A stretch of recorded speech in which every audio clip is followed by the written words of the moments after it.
So if a person just walks out to a local river, right, and dumps a barrel of toxic chemicals into the water, They're going straight to jail. exactly, they are put in handcuffs, they go to jail, and their entire life is just fundamentally dismantled. Right, as it should be. Yeah, absolutely. But, and here's the crazy part, if a massive multinational corporation dumps, 10,000 barrels of toxic chemicals into that exact same river, They just pay a fine. right, they Yeah. pay a regulatory fine, a fine that honestly, more often than not, it just amounts to a rounding error in their quarterly profit report. Yeah, it's basically just the cost of doing business for them at that point. It really is. And today we are jumping into a deep dive on a question that essentially it kind of breaks the foundation of modern business. It really does. It forces you to look at everything differently. Because when a corporation causes massive harm, like when an algorithm radicalizes a population, or a supply chain exploits a really vulnerable workforce, or a product knowingly poisons a consumer, who exactly is to blame? Right, where does the buck actually stop? Exactly. We are completely surrounded by these colossal entities. I mean, you listening right now, you are probably listening to this deep dive on a device manufactured by a global conglomerate. Well, almost certainly. Right. And you're sitting in a chair shipped by another one, wearing clothes sourced from a third. They are essentially the invisible architecture of our lives. Yeah, they really are everywhere. But when that architecture collapses on top of us, accountability just seems to, I don't know, evaporate. Yeah, the evaporation of accountability is like the defining feature of modern institutional power. Wow, yeah. We're looking at source material today that really forces us to examine the very concept of a corporation. Because in many ways, these entities possess more resources and a wider global reach than most actual countries. Which is terrifying when you think about it. It really is. They have more direct, unmitigated influence over your daily reality than sovereign nations do. Yeah. And the central debate we have to navigate today is whether these organizations actually possess moral responsibilities. Right. Like, do they have a conscience? Exactly. Or are they simply, financial algorithms designed to obey the bare minimum threshold of the law while just relentlessly extracting profit? Okay, let's unpack this. Right. Because the baseline assumption for most of the 20th century was that corporations are not people. Right. They're not moral agents. They're simply legal constructs. So let's look at the traditional rule book first. Yeah, the classic Milton Friedman view. Exactly. The traditionalist view, highly popularized by economists like Friedman, argues that a business exists for one extremely specific, legally binding reason, and that is to create economic value for its owners. Right, the shareholders. Yeah. Under this framework, the corporation's duties are strictly to its shareholders. The job is to make a profit, period. Anything else is distraction or, worse, an actual violation of their legal duty. Yeah, and we really have to understand the mechanics of why that view is so deeply entrenched in our society. Mm-hmm. It comes down to this concept of fiduciary duty. When you invest in a company, or say, when a pension fund invests the retirement savings of 10,000 teachers into a corporate index. Right, real people's money. Exactly. Yeah. The managers of that corporation are legally bound to act in the best financial interest of those investors. The traditionalist perspective basically argues that managers are just agents of the capital owners. They work for the shareholders. Yeah. They are not elected officials. They are not, ordained ministers. They are hired hands, given a very specific set of tools, and told to build wealth. Right. Crucially, they're told to do this while adhering to the basic rules of society, which means obeying the law and engaging in open, free competition without, deception or fraud. Okay, I'm going to defend this traditionalist view for a second because there is actually a very elegant logic to it. Oh, absolutely there is. Think of a corporation like a professional sports franchise. The government, society, the legislative bodies, they're all the referees. Okay, I like this analogy. Right. The referee sets the rules of the game. They determine the boundaries of the field. In the business world, those boundaries are, environmental regulations, labor laws, tax codes, consumer safety standards. Lines on the field. Exactly, the lines on the field. The corporation's only job, its absolute mandate, is to play as hard as possible to win the game within the lines drawn by the referee. Right. You play to win. Yeah, you do not ask the players to referee themselves. A linebacker doesn't stop mid-play to philosophize about the moral implications of hitting the quarterback too hard. No, of course not. His job is to tackle within the established rules of the sport. If the tackles are causing too many concussions, well, It is the referee's job to change the rule book. Right. You cannot blame the player for optimizing their strategy to win the game they were literally hired to play. Yeah, and that sports analogy perfectly illustrates the division of labor that the traditionalists rely on so heavily. It is, at its core, a democratic argument. If we expect corporate leaders to start reallocating company resources based on what they personally believe is, quote-unquote, morally right. We bypass the democratic process entirely. Exactly. Whose values are they implementing? If a CEO decides to take $50 million of shareholder profits and donate it to a political cause? Or like use it to enforce a specific environmental standard that is way stricter than the law even requires. Right. If they do that, they are essentially levying a tax on their shareholders. And allocating those funds without the shareholders ever voting on it. I mean, it's basically taxation without representation. Yeah, executed by a CEO who is hired to sell software, not to write social policy. Right. That's the traditionalist defense in a nutshell. Democratic governments, elected by the actual citizenry, are supposed to debate and establish the social rules. They figure out the messy stuff. Yeah, they determine what the minimum wage should be. They determine the acceptable parts per million of a chemical in the local water supply. Businesses then just compete fiercely inside that framework. It keeps economic efficiency completely separated from social policy. The government makes the moral rules, the corporations obey them. Yes. Okay, the logic is totally airtight on paper, but, and this is a massive but, it completely falls apart the second you apply it to the actual messy world we live in. No, 100%. Because this entire elegant system of players and referees, it operates on a massive underlying assumption. It assumes that legality and morality are the exact same thing. Which they are not. Not at all. It assumes the rule book is perfect. And that is the fatal flaw in the traditionalist armor. The law does not represent the ceiling of human morality. No. It represents the absolute floor. It is the bare minimum standard of behavior required to keep society from just collapsing into complete anarchy. Yeah, and our source text highlights this gap brilliantly. Let's look at what happens when a company optimizes for profit strictly within the boundaries of the law. Okay, yeah, let's do it. You can have a massive retail corporation, right? And they pay their frontline workforce the exact legal minimum wage. Perfectly legal. Totally compliant. Right. But that wage is so low that those workers are functionally living in poverty. I mean, they are relying on government assistance for food, they cannot afford basic housing, and their physical health is just deteriorating. Meanwhile, the corporation is posting, what, record-breaking profits.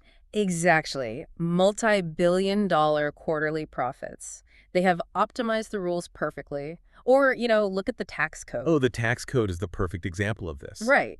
A multinational tech giant can route its intellectual property through a shell company in some tax haven. They utilize this sprawling network of offshore accounts to effectively reduce their corporate tax rate to, like, 0. Yeah, and from a purely legal standpoint, their accounting department has done an exceptional job. They deserve a bonus, legally speaking. Right. They haven't broken a single law. But from a systemic standpoint, they are heavily utilizing public infrastructure. I mean, their employees were educated in public schools. Right. Their massive server farms are protected by local fire departments. Their delivery trucks tear up the public highways. They extract all the benefits of a functioning society. All of them. But they utilize a labyrinth of legal loopholes to avoid paying into the very system that sustains them. The traditionalist view says, well, they are just playing the game well. Right. But if you look at the systemic outcome, the math of society just begins to fracture. It really does. Yeah. And we can observe this even more clearly when we examine global supply chains. Oh, yeah, absolutely. A clothing brand might move its entire manufacturing operation from a highly regulated country to a developing nation. Because it's cheaper. Exactly. Specifically because that developing nation has zero environmental oversight and basically non-existent labor protections. Right, they aren't breaking the law in that new country. No, they are following their incredibly lax, heavily compromised laws to the letter. If the local law permits dumping toxic dye directly into the water supply, and the corporation does it to save, 3 cents on a t-shirt. The traditionalist framework has no mechanism to condemn them. They obeyed the law, they maximized profit. Right. But the people downstream who can no longer drink the water, they don't care about the legal framework. No, they are experiencing catastrophic harm. Exactly. And this gap between what is technically legal and what is morally justifiable, it is widening at a terrifying speed, Yeah. mostly because of how fast technology is moving today. Yeah, the pacing problem. That is perhaps the most critical challenge to the whole just obey the law philosophy. The government is just too slow. Right. Governments are structurally designed to be slow. The legislative process requires committees, debates, lobbying, drafting, consensus. It takes years. It is a system built in the 18th century. Technology, on the other hand, develops at an exponential rate. Yeah. New industries are creating entirely new categories of moral problems, years, sometimes decades, before lawmakers even comprehend the basic mechanics of the technology. Yeah, I am looking at fields like artificial intelligence, algorithmic social media feeds, genetic data harvesting, behavioral It's advertising. all moving so fast. So fast. If a tech company deploys an algorithm that is designed to maximize user engagement, and their internal data scientists realize that the most efficient way to keep users glued to the screen is to feed them increasingly radicalized, outrage-inducing content. The company faces a huge choice. Right. And if they apply the traditionalist framework, the only question the board asks is there a law against feeding outrage-inducing content to teenagers? And the answer is no. Exactly no, because Congress hasn't even figured out how the algorithm works, let alone drafted a bill to regulate it. Therefore, the company just continues the practice. And the result is massive societal harm. Polarization, mental health crises. The erosion of shared reality itself. And all of it is happening completely legally.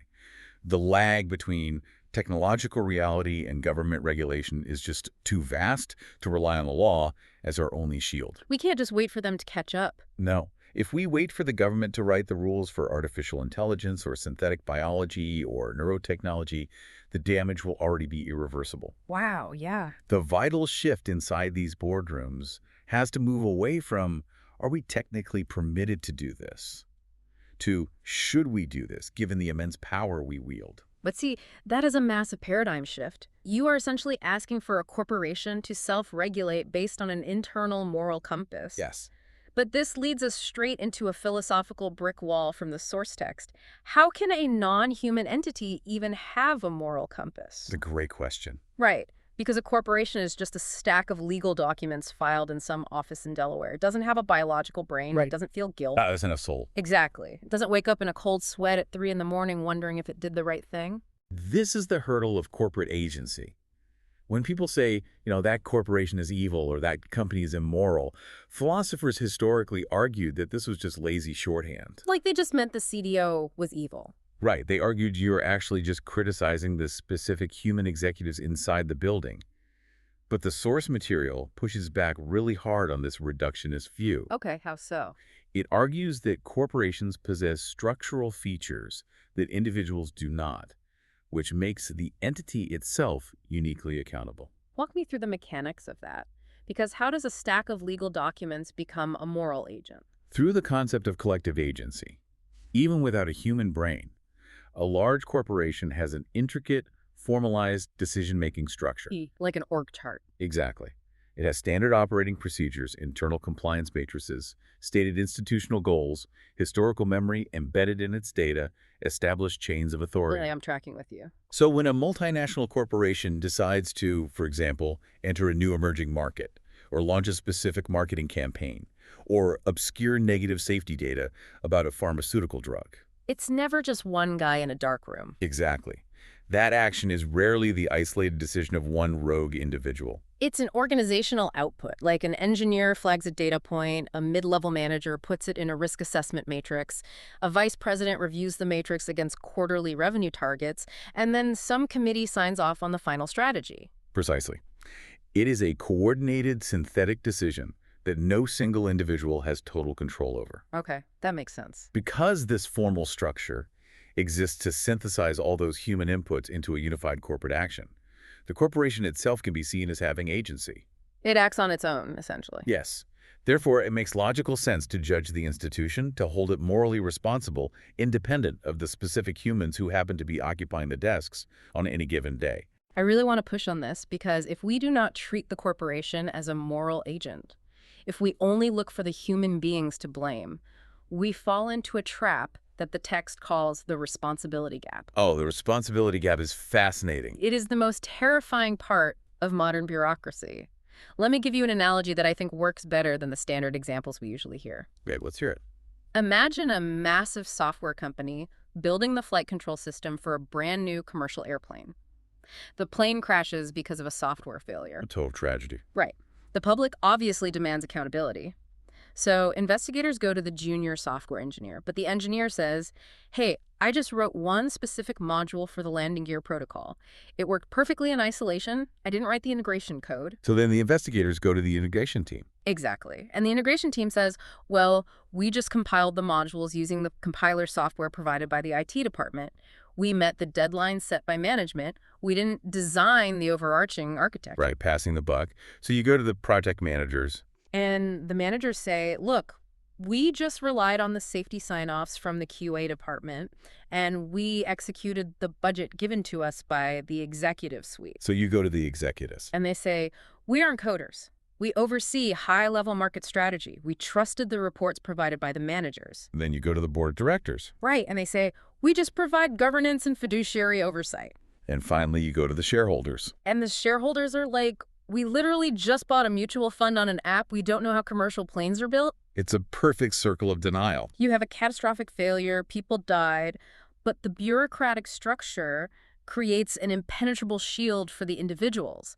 Everyone had a hand in the process. Everyone played a role. But the division of labor is so hyper-fragmented. Exactly. It's so fragmented that every single person can legitimately claim, it wasn't really my decision to crash the plane. The responsibility just diffuses into the ether. It's like a complex algorithm where no single line of code is malicious, but when the program compiles, the final output is lethal. Yes. The organization itself becomes a machine for distributing deniability. And this is exactly why recognizing collective agency is so vital. If corporate structures have the capacity to coordinate massive resources, extract massive profits, and wield massive power, they must also coordinate responsibility. They can't have it both ways. No, an institution cannot claim all the benefits of collective action while simultaneously denying the accountability of collective action. If you are organized enough to generate $1 billion in revenue, you are organized enough to bear the moral weight when your product harms society. Wow. Okay, let's bring this down to ground level for a minute. We are talking about massive systemic harm, but the blast radius of corporate decisions usually hits two groups first and hardest. The employees and the customers. Exactly. Let's start with the labor market. If a company operates purely on the legal minimum, their relationship with an employee is entirely transactional. Very cold. Right. It's just, I purchase your labor at the market rate, you provide the labor, end of story. But the moral view challenges that transactional reduction. It asks us to really consider the sheer volume of human life that is consumed by the workplace. It's huge. An employee spends half their waking hours, the vast majority of their energetic prime, inside a physical or digital environment entirely controlled by a corporate entity. That's their whole life, basically. Exactly. Because of that immense footprint on a human life, the corporation wields a profound influence over their physical health, their psychological stability, their family dynamics, their long-term development. Especially when you factor in monopsony power. Oh, yes, monopsony is crucial here. Yeah, because we always talk about monopolies, right? Yep. Where there is only one seller of a good. But monopsony is where there is only one buyer. Right. In a lot of towns, a massive logistics warehouse or a giant retail superstore, they are the only major buyer of labor. The employee doesn't actually have the free market choice to just, go work somewhere else. The power dynamic is entirely asymmetrical. And when that asymmetry exists, the moral questions expand immediately beyond the legal minimum wage. We have to ask, are the working conditions genuinely dignified? Or are they optimized to the point of physical degradation? Right. Are workers subjected to algorithmic surveillance that tracks their bathroom breaks down to the literal second? Are dangerous practices subtly hidden from the flare workers? Can an employee even speak up about a safety violation without facing immediate, unofficial retaliation? Yeah, it's the philosophical distinction between treating a human being merely as a tool for extraction versus treating them as an autonomous person who just happens to be engaged in an economic contract with you. And we see this exact same power imbalance when we look at the consumer side, too. Oh, absolutely. The traditional defense against consumer harm is always this concept of consent. The company says, hey, the user clicked, I agree on the terms of service. They bought the product willingly. The free market has spoken. Consent is the ultimate moral shield in business, but the source material deeply interrogates the validity of that consent in the modern era. Because I look at modern consumer consent, like sitting down at a high-stakes poker table, except the corporation can see all the cards in the deck. Right. They know the statistical probability of every hand, and they've rigged your chair to deliver a mild electric shock every time you try to fold. That is a terrifying image. But it's true, and you are just sitting there with your two cards thinking it's a fair game. The information asymmetry is staggering. That is the core issue. The corporation employs teams of behavioral psychologists, data scientists, UI designers. They possess mountains of proprietary data. They know exactly how a product will affect a user. They understand the long-term side effects of a pharmaceutical. They know exactly how their app's infinite scroll manipulates dopamine receptors to induce behavioral addiction. They know about the hidden fees buried on page 47 of the user agreement. Exactly. The consumer, by comparison, knows absolutely nothing.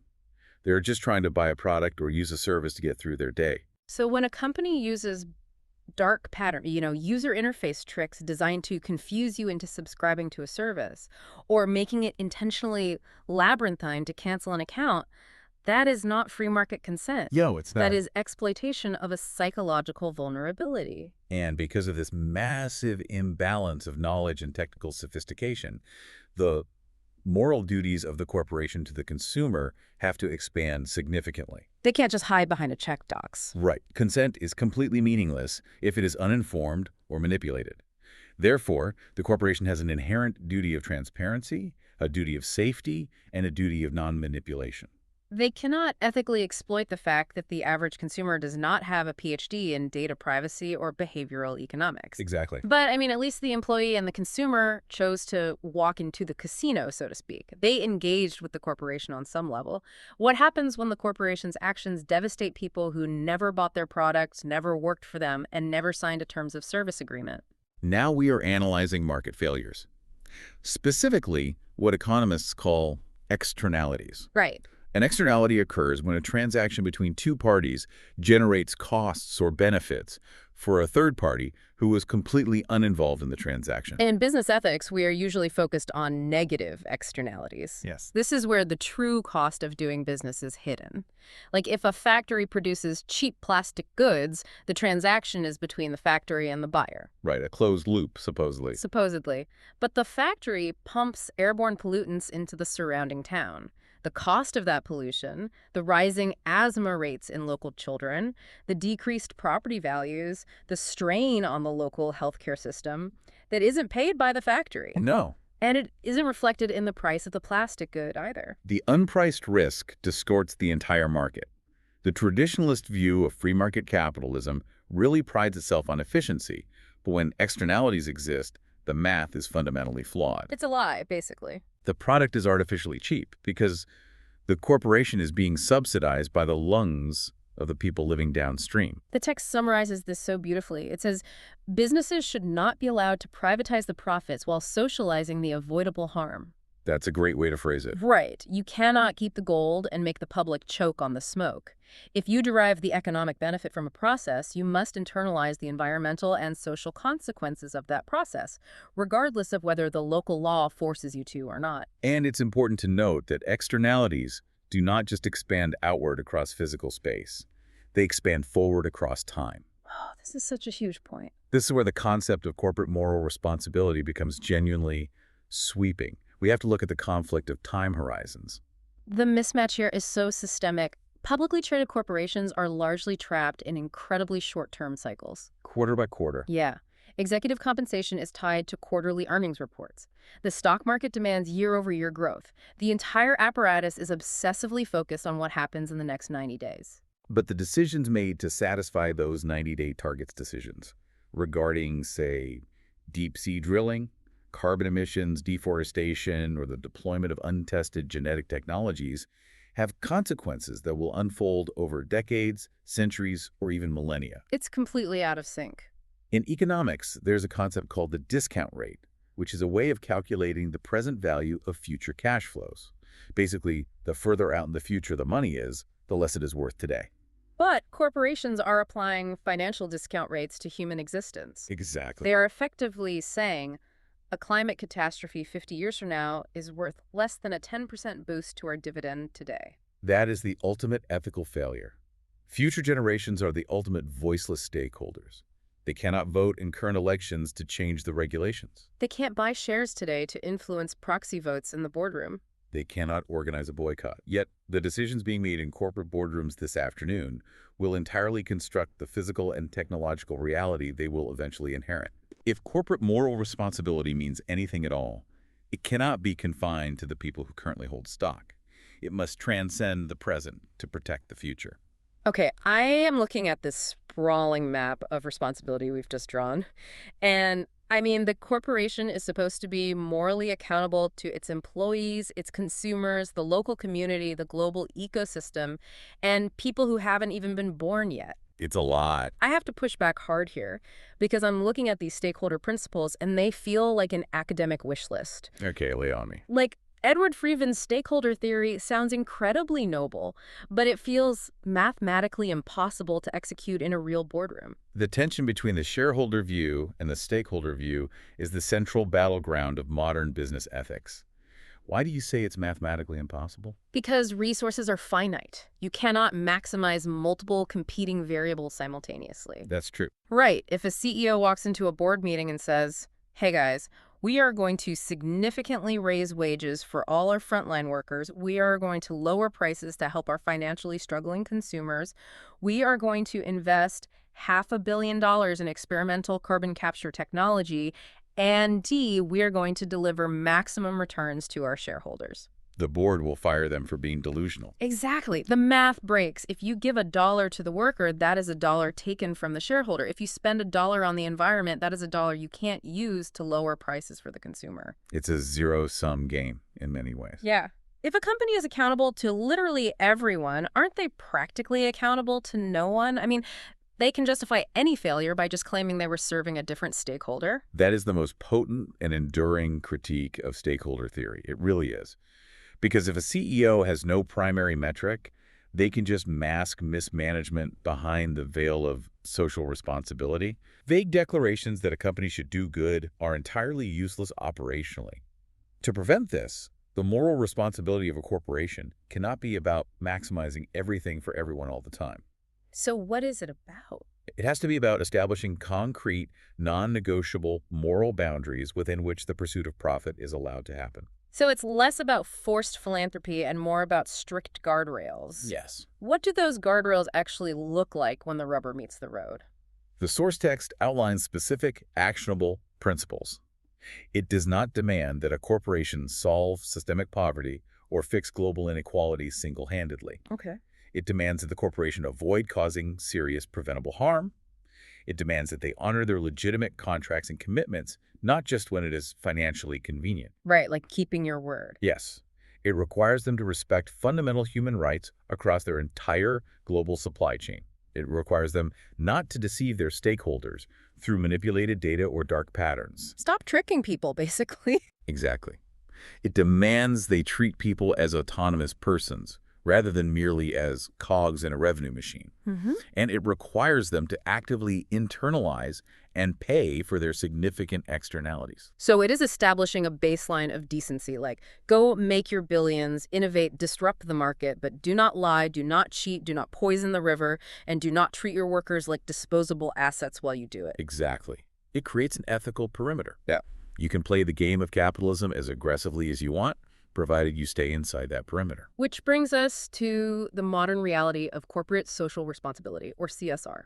Ah, yes, CSR. Because if you look at the public relations material of any Fortune 500 company today, they all claim they are operating inside that perimeter. They certainly do. You cannot walk through a grocery store or open a web browser without seeing a corporation declaring its deep, abiding commitment to sustainability or diversity or community empowerment. This is where we have to engage our critical faculties. Yeah. We have to differentiate between a core operating principle and a slick public relations strategy. Because while some CSR initiatives represent genuine shifts in corporate behavior, a vast majority of them fall under the umbrella of reputation management, greenwashing, or moral branding.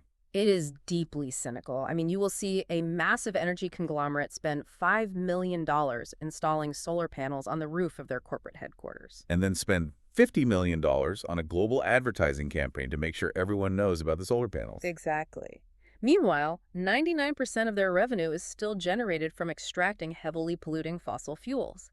The ethical initiative is literally just a marketing expense. That is the mechanics of greenwashing right there. They use environmental, social, and governance ESG metrics not to change their core business model, but to manage their public image. Just to appease socially conscious investors. Right, without actually altering their fundamental incentive structures. Hmm. The takeaway from the text is clear. Moral responsibility must be judged entirely by behavior and changed operational incentives, never by branding. A commercial with acoustic guitar doesn't make you moral. No, a corporation does not possess a moral compass just because its commercial features acoustic guitar music and a voiceover about building a better tomorrow. Right. We have to look at their capital expenditure. Where's the money actually flowing? What tangible operational harms have they actively reduced? Which leads to the ultimate litmus test. How do you separate the companies that are genuinely trying to operate morally from the ones who are just wearing ethics as a profitable costume? Yeah, how do you actually tell the difference? The true test of a corporation's moral integrity occurs when doing the right thing genuinely hurts the bottom line. Oh, I see. It is remarkably easy to champion ethics when ethics align with profit. If implementing energy-efficient manufacturing saves you millions in utility costs, well, that isn't a moral triumph. It's just smart operational efficiency. Right, you were going to do that anyway. Exactly. If treating your high-level tech employees well reduces turnover and saves you recruiting costs, that is a financial calculation. Morality is easy when it pays a dividend. Perfectly said. The text zeroes in on the friction point. The real test is when morality costs money. Consider a pharmaceutical company, right, that discovers, through internal testing, that a highly profitable drug has severe long-term side effects that the regulatory agencies have not yet caught. A classic ethical dilemma. Pulling the drug from the market voluntarily will cause their stock price to plummet and cost them billions in revenue. Do they do it? Or consider a tech infrastructure company offered a multi-billion-dollar contract to build surveillance architecture for an authoritarian regime known for human rights abuses. Do they walk away from the contract? If a company never says no to a profitable opportunity, regardless of the human cost, they do not have a moral compass. They just have a very sophisticated PR department. Exactly. If a company only behaves ethically when the Excel spreadsheet says it will increase ROI, then profit remains their only true operating principle. Real morality begins precisely at the point where a company refuses to do something lucrative because it is fundamentally wrong. Which really highlights the immense stakes of this entire conversation. Yeah. We keep returning to the scale of modern corporate power. It's massive. These entities are not local bakeries trying to make payroll. They are titans that shape global infrastructure. The principle established in the text is proportional. Greater capacity creates greater responsibility. Right. If a corporation possesses unparalleled power to foresee harm, to prevent it, and to influence the social conditions of millions of people globally, then hiding behind the excuse of, well, we merely obeyed the minimum requirements of the local law. It's intellectually bankrupt. It is intellectually bankrupt and practically dangerous. But, and I think this is so important, there is a massive warning light flashing here, and the source text explicitly points it out. Yeah, we have to be careful here. As much as we are demanding that corporations internalize these moral responsibilities, we have to be incredibly careful what we wish for, because if we push too hard, if we demand that corporations take the lead on solving all of our societal issues, we risk creating a corporate leviathan. This is a vital, necessary nuance. Giving unelected private institutions the mandate to dictate societal morality is incredibly dangerous. Yeah, we do not want corporate overlords deciding what is right and wrong for the world. Because, unlike governments, they are not accountable to the voters. They cannot be voted out of office by the public. Exactly. I mean, I do not want the CEO of a social media conglomerate deciding the parameters of free speech for a democracy. No. I do not want the board of an energy company determining the ideal timeline for climate action. Milton Friedman actually warned about this. You did? He said that if corporate executives start acting like civil servants, allocating resources based on social goals, they will eventually be treated like civil servants, and the free market will be entirely subsumed by political mechanisms. Which is why Corporate morality can never replace democratic law, vigorous regulation, and public accountability. We need both systems functioning in tandem. They have to work together. Democratic law must establish the enforceable minimums, the baseline rules that society collectively agrees upon. But corporate ethics asks what responsible, decent behavior requires beyond those minimums. One cannot substitute for the other. Let me synthesize the massive terrain we have covered today. We started with the foundational idea that a corporation's only duty is to obey the law and generate profit for its shareholders. And we really took a hammer to that idea. We totally dismantled that framework. Yes, corporations have legal and fiduciary responsibilities, but compliance with the law is never a substitute for morality. Never. Why?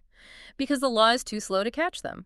Because their bureaucratic structures are designed to shield the humans inside from accountability. Right. Because they wield asymmetrical power over their employees and possess asymmetrical information over their consumers. And because their unpriced externalities distort the market and threaten the very future of the planet. The definitive insight from our exploration today is the distinction between permission and justification. Say more about that. The law tells corporations what they must not do. Morality asks what they should not do, even when the law gives them a free pass. That's a huge distinction. It is, allowing immense corporate power to operate solely in the gray area of what is technically permitted, ignores what is fundamentally right. It leaves too much human welfare vulnerable in the gap between the speed of innovation and the speed of regulation. It fundamentally changes how you view the architecture around you. And as we close this out, I want to leave you, the listener, with a final thought to mull over. Building directly on everything we've explored regarding collective agency, massive power, and that responsibility gap we talked about. This is the big question. We established that corporations possess collective agency. They make decisions, they act, and they cause systemic harm as institutions. Yet, when they fail morally, even catastrophically, the responsibility diffuses, and the entity usually just writes a check to cover a regulatory fine. Just a cost of doing business. Right. But consider this. When a human being commits a severe moral and legal failure, society locks them up. We remove their freedom. We remove them from society altogether. We put them in prison. But corporations just pay a financial penalty from their massive reserves and return to business as usual. So if we truly view these colossal corporations as moral agents with real collective agency and profound responsibilities to society, is it time we introduced a corporate death penalty? Wow.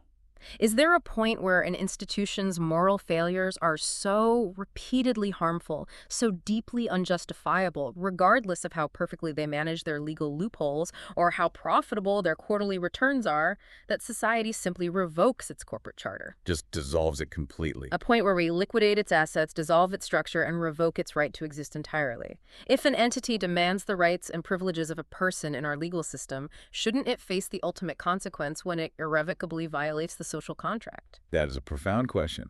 It's something to really think about the next time you tap your smartphone screen or start your car or walk through the doors of a big box store. Thank you for joining us on this deep dive. Look closely at the brands and businesses that build your reality and start asking the harder question. Are they just playing the game within the rules, or are they actually doing what is right? Keep questioning the systems around you. We'll see you next time.